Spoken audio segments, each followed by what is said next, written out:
wanaagsan daawadayaal ku soo dhawaada wararkii ugu dambeeyay wasiinaha calanka TV qodobada aad ku daawan doontaan waxaa kamid ah Ra'iisul Wasaare Roble oo dhulka si xun ula jaray mucaaradka iyo xeelad cusub oo laga ogaaday xubnihii maanta shaqada uu ka ceeriyay iyo sida uu la og yahay madaxweyne Farmaajo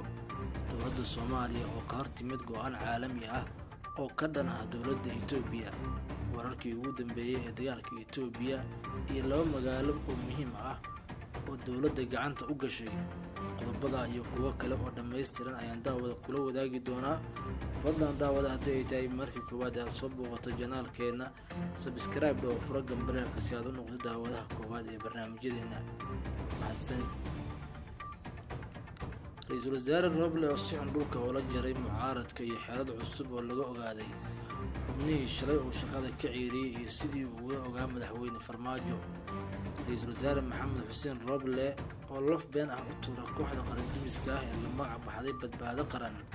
balse qarash ku soo qaatay burburinta dalka kadib markuu shaqada ka ceeriyay 7 xubin oo ka tirsan guddiga xalinta khilaafaadka arrimaha doorashada ceerinta xubnahan ayaa timid kadib markii ay sheegeen inay fasaxeen kuraasta kusimaha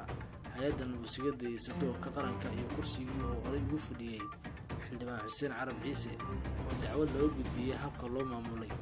Ra'iisul Wasaare Roble iyo madaxweyne Farmaajo oo rabay inay mucaaradka xeeladka la ciyaaraan maadaama ay ka dacwoodeen guddigaas kuna tilmaameen kuwa ka amar qaata filla Soomaaliya ayaa waxay sameeyeen in guddi kale oo iyaga aad ugu dhow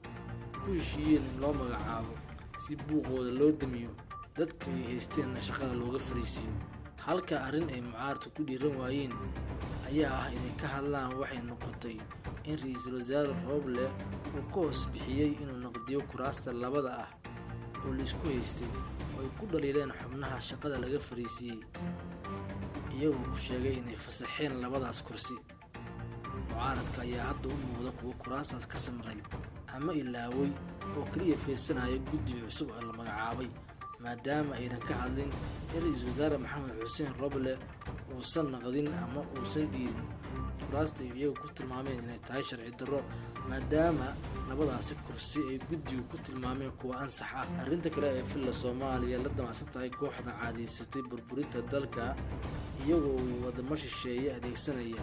ayay filla Soomaaliya doonaysaa inay ka hor keento deeq-bixiyaasha iyo beesha caalamka iyagoo ku tilmaamay jihaadiid aan lahayn meel loo raaco maadaama dhowr mar dartood guddiyo fara badan loo bedelay arrintan ayaa noqonaysa gol siyaasadeed oo Ra'iisul Wasaare Roble ka dhaliyay kooxda qasbadayaasha ah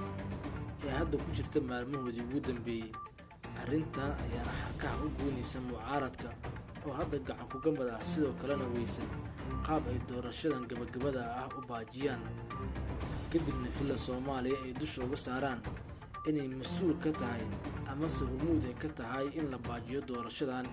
iyagoo u muujinaya in madaxweyne Farmaajo uu doonayo inuu xukunka ku sii nagaado dhanka kale dowladda federaalka ah ee Soomaaliya oo ka hortimid go'aan caalami ah oo ka dhan ah dowladda Itoobiya golaha xuquuqda aadanaha ee qaramada midoobay ayaa cod uu qaaday ku ansixiyay abuuritaanka guddi khubaro ah oo caalami ah oo baaritaan ku sameeya tacadiyada xuquuqda aadanaha ah ee dalka Itoobiya codeyntan ayaa dhacday kadib shir shalay looga hadlay xaaladda xuquuqda aadanaha Itoobiya taasoo ay saraakiisha qaramada midoobay ka digeen in dagaalka Itoobiya uu noqdo mid baaha oo saameeya gobolka codeynta shalay la qaaday ayaa 22 wadan oo ka mid ah wadamada ku jira golaha xuquuqda aadanaha ee qaramada midoobay waxa ay u codeeyeen in ansixiyaan qaraarkaasi waxaana ka soo horjeestay 15 wadan halka ay ka aamuseen 11 dal wadamada ansixiyay waxaa ka mid ah kuwa Yurub oo ay ku jiraan Britain Jarmalka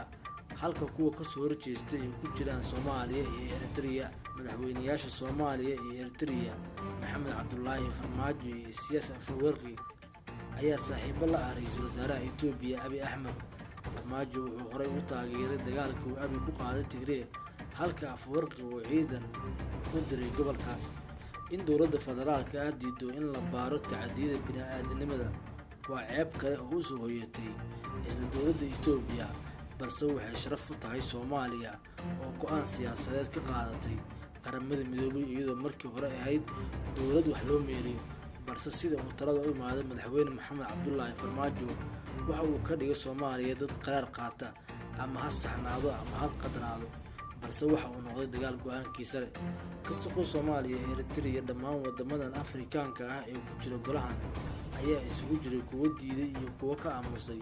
Wadamada ka aamusayna waxaa ka mid ahaa Senegal, Liibiya, Malawi iyo Suudaan. Guddigan ayaa ka koobnaan doona 3 qof waxaana la socon doona xaaladda xuquuqda aadanaha ee dalka Itoobiya muddo 1 sano ah. Dowladda Itoobiya waxay ka soo horjeestay shirkii shalay iyo dhismaha guddiga, waxayna sheegtay in shirka ay afduubeen dhinacyada haddana siyaasadeed sida hadalka loo dhigay.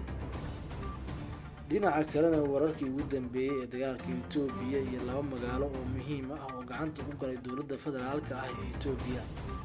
Dowladda dhexe ee Itoobiya ayaa sheegtay in ciidamadeeda ay maanta dib ula wareegeen magaalooyin badan oo ka tirsan gobolka Amxaarada oo ay gacanta ku hayeen fallaagada Tigreega.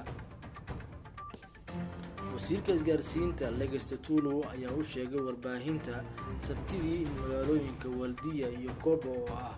kuwo istiraatiiji ah dib loo qabsaday markii ugu horeysay tan iyo xagaagii. Ciidamada Tigreega ayaa wax jawaab ah ka bixin sheegashadaas, balse waxay horey u sheegeen inay sameynayaan isbeddel xeeleysan. Warkan maanta ka soo baxay dowladda Itoobiya ayaa ka dhigan isbeddel lama filaan ah oo ka yimid dagaalka ka socda Itoobiya oo toddobaadyadii tagay u muuqday mid ay dowladdu guulo ka soo hoynaysay. Si madax bannaan looma xaqiijin sheegashada ugu dambeysay, balse waxay u muuqataa in dowladdu ay dib ula wareegtay magaalooyin waaweyn ee dhanka dhulka Amxaarada marka laga reebo magaalada taariikhiga ah ee Lalibela oo ay fallaagada dib ula wareegeen toddobaadkan kadib markii ay dowladdu gacanta ku dhigtay horaantii bishan. Ciidamada Tigreega ee Itoobiya ayaa 12kii Diseembar dib u qabsaday magaalada waqooyi ee Lalibela oo ay hay'adda UNESCO u aqoonsan tahay dhaxal adduun sida ay sheegeen dadka deegaanka. Qabashada Tigreega ayaa timid 12 maalmood kadib markii ciidamada federaalka Itoobiya ay sheegeen inay dib ula wareegeen magaalada Lalibela oo 645 kiilomitir u jirta caasimadda Addis Ababa. Ayaa xarun u ah 11 kaniisad oo qadiimi ah, waana goob ay u cibaado tagaan Kirishtaanka dalka Itoobiya. Warkeennii ayaa halkaa inoogu eg. Fadlan daawade, waxaan mar kale kaa codsanayaa haddii ay tahay markii ugu horreeyay aad soo booqato channelkan inaad subscribe dhahdo oo furto gambaleelka si aad u noqoto daawadaha koowaad ee wararka aan sida maalinlaha u soo gelino. Like saar muuqaalkan si uu u gaaro ummadda Soomaaliyeed ee mar walba u baahan inay ka bogtaan warbixinada aan soo dhigno. Haddii ay ku soo dhaafeen warbixinadii maanta, dib u daalaco oo ka bogo wixii aan horey u soo gelinay.